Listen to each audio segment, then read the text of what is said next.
जय हिंद दोस्तों, मैं हूं मेजर गौरवाली और आप देख रहे हैं मेजरली राइट। एलसीए तेजस मार्क 1 ये जो पहला जेट है ये जुलाई 2024 को दोस्तों डिलीवर हो रहा है। एचएएल इसको डिलीवर करेगा और उससे क्या फर्क पड़ेगा? जो भारत अपनी एयरफोर्स की स्ट्रेंथ बढ़ा रहा है, स्क्वाड्रन दर स्क्वाड्रन की स्ट्रेंथ बढ़ा रहा है, इसमें एलसीए तेजस का क्या योगदान रहेगा, एक तो ये बताएंगे। दूसरा मैं डिस्कस करूंगा जो एम्युनिशन है, यानी कि जो गोला बारूद भारतीय फौज इस्तेमाल करती है उसका क्या बजट है, उसका कितना परसेंट पहले हम आयात करते थे। पिछले कुछ सालों में एक और गेम बदल गया दोस्तों। गेम ये हो गया कि अब आयात तो हमने लगभग बंद कर दिया है, निर्यात शुरू कर दिया, यानी कि इंपोर्ट जो है वो बहुत कम कर दिया है। जो स्पेशलाइज्ड एम्युनिशन है वो तो आ रही है अभी, और वो भी 2-3 साल के बाद लोग ये कह रहे हैं कि वो भी आना बंद हो जाएगी।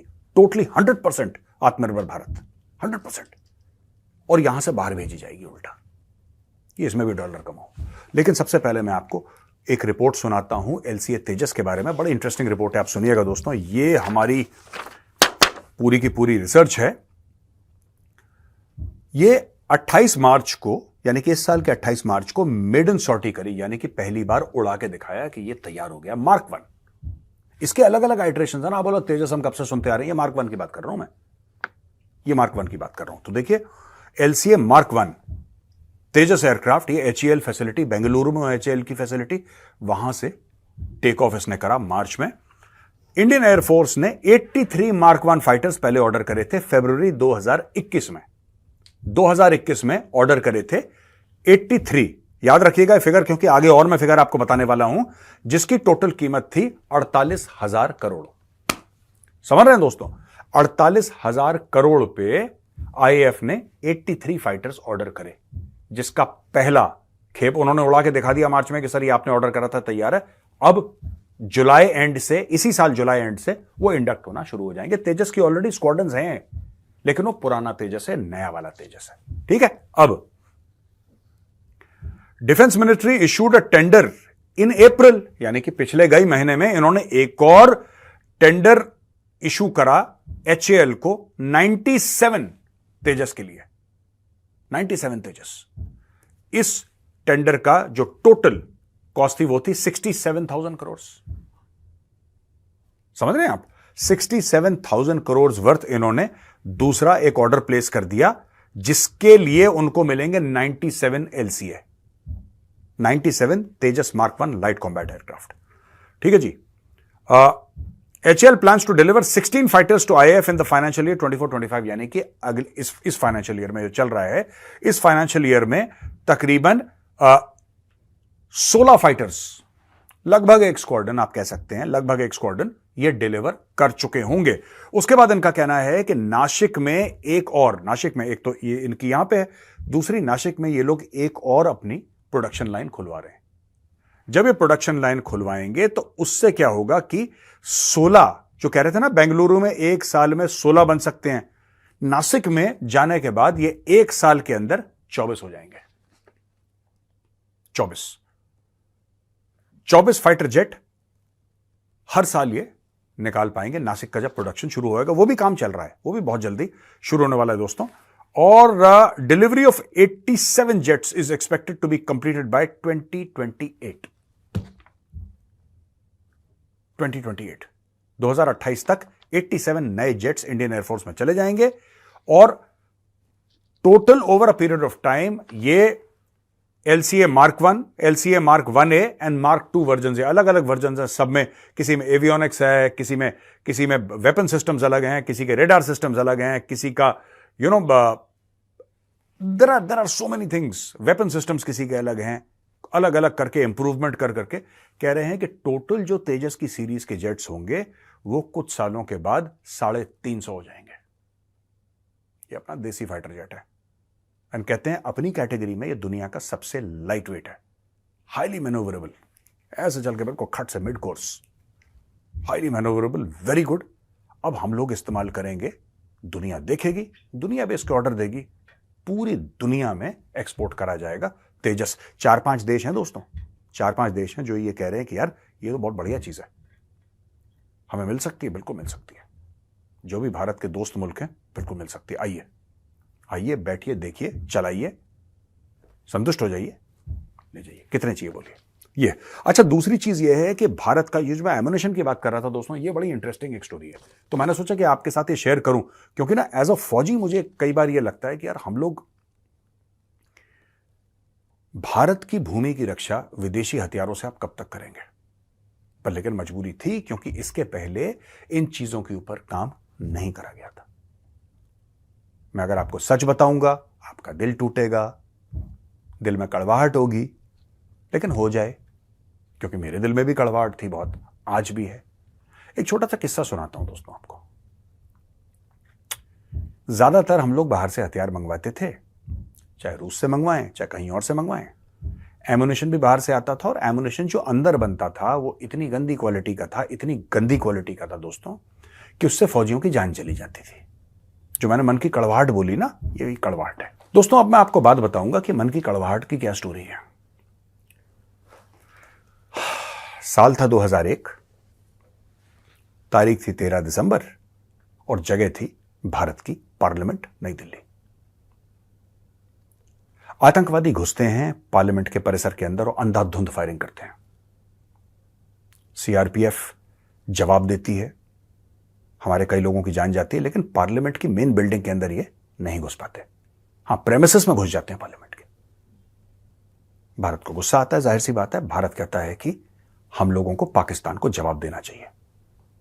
लॉन्च होता है ऑपरेशन पराक्रम।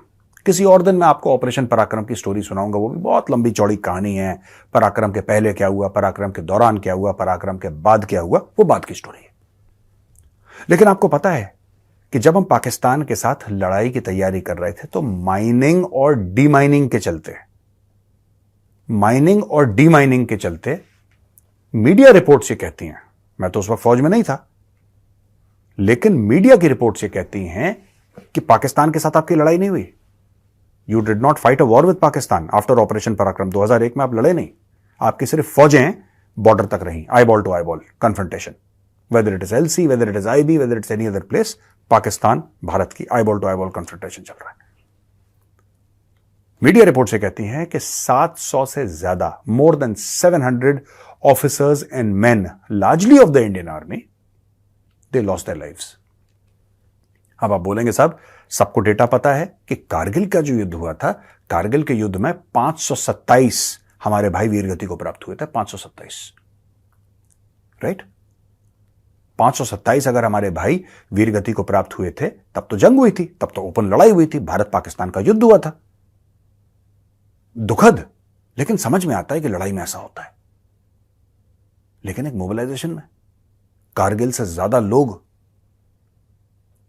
कारगिल से ज्यादा नंबर्स में लोगों की जान चली गई। आप सोचिए, आप जाइए इंटरनेट पर जरा देखिएगा, आप देखिएगा, आप न्यूज आर्टिकल पढ़िए, ऑपरेशन पराक्रम में फैटेलिटीज क्यों हुई। They were largely because of accidents due to faulty ammunition. Mining, demining, फलाना, ये दुनिया भर के जो काम होते हैं ना फौज में, उसमें, और किसी को पता ही नहीं है। तो दोस्तों ये स्टोरी है। अब देखिए यहां पे क्या हुआ है कि आर्मी का एमुनेशन बजट है 20,000 करोड़ रुपए एक साल का। अब 20,000 करोड़ रुपए, it's almost like $2.5 billion US, जिसका सिर्फ फौज एमुनेशन खरीदती है। अब आप बोलेंगे कि साहब, ये फौज जब लड़ाई नहीं हो रही तो एमुनेशन क्यों खरीदती है? क्योंकि फौज तैयारी करती रहती है। तलवार को अगर म्यान में रखोगे तो जंग लग जाएगा, आपको तलवार निकालनी पड़ती है, आपको धार तेज करनी पड़ती है। तो इंडियन आर्मी अपनी धार ऐसी तेज करती है, नेवी, एयरफोर्स सब मिला के, ठीक है। 20,000 करोड़ के बजट में ये कह रहे थे कि 35 से लेकर 40% पहले एमुनेशन इंपोर्ट होता था। 35 से लेकर 40% एमुनेशन होता था इंपोर्ट, बाहर से मंगवाया जाता था। आज की तारीख में वो 10% से कम है, 10% से कम हो गया। अब बोला कि इंडिया में बनेगा। ठीक है दोस्तों,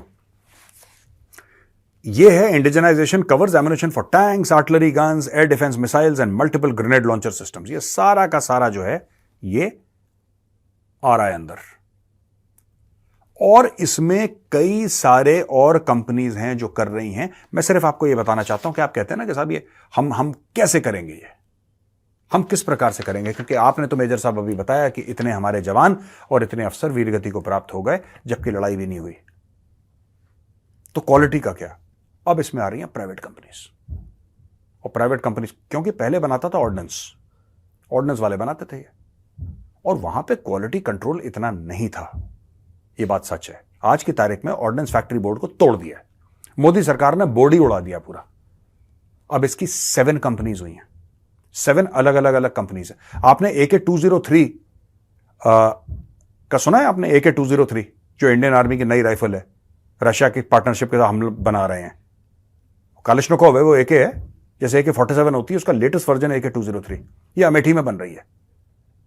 और आपको इसकी खास बात बताऊं, इसकी खास बात यह है भाइयों कि इस हत्या, ये जो पूरी फैक्ट्री है, इस फैक्ट्री का बॉस कौन है? एक जमाने में होता था कोई टेक्निकल आदमी, उसका बॉस होता था। आज की तारीख में इस फैक्ट्री के जो बॉस हैं वो इंडियन आर्मी के सर्विंग मेजर जनरल है। एक सर्विंग मेजर जनरल, सेवानिवृत्त नहीं, सर्विंग, इंडियन आर्मी के मेजर जनरल। क्योंकि सरकार ने बोला कि साहब आपको हथियार चाहिए, आपको इस्तेमाल आपको करना है, तो आप बैठ के बताइए आपको कैसा चाहिए, आप क्वालिटी देखिए। जब आप श्योर हो जाएंगे, आप संतुष्ट हो जाएंगे, तब हथियार फैक्ट्री से बाहर निकलेगा। और एक्चुअली फैक्ट्री से हथियार निकला है और कई हजारों राइफल इंडियन आर्मी में इंडक्ट हो चुकी हैं। दोस्तों छोटा सा ये एक मैंने सोचा कि मेजरली राइट में आपको एक वीडियो कि होता क्या ना, डिफेंस का मामला ये बड़ा पेचीदा मामला है, बहुत पेचीदा मामला है। और ये मामला 60-70 सालों से इतना निगलेक्ट हुआ है, इतना लोग कहते हैं अरे मोदी तो आ गया, 2 बार प्रधानमंत्री, क्यों नहीं अभी तक सॉर्ट आउट? भाई साहब इस चीज को सॉर्ट आउट करते, मैं कह रहा हूं अगले 10 साल तक प्रधानमंत्री लगातार मोदी जी बने रहे, तब जाके सॉर्ट आउट होगा। क्योंकि पहले का गंध इतना ज्यादा है, इतना ज्यादा गंध है कि किसी दिन मैं प्रोग्राम इसी पे बनाऊंगा, facts and figures.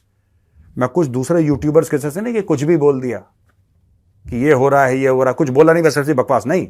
I will show you media reports, main stream media की रिपोर्ट्स, प्रेस की क्लिपिंग्स, कि क्या एक्चुअली हुआ है, उनको हाईलाइट करके फिर मैं आपको दिखाऊंगा कि क्या हुआ, कैसे हुआ, कितने लोग इसमें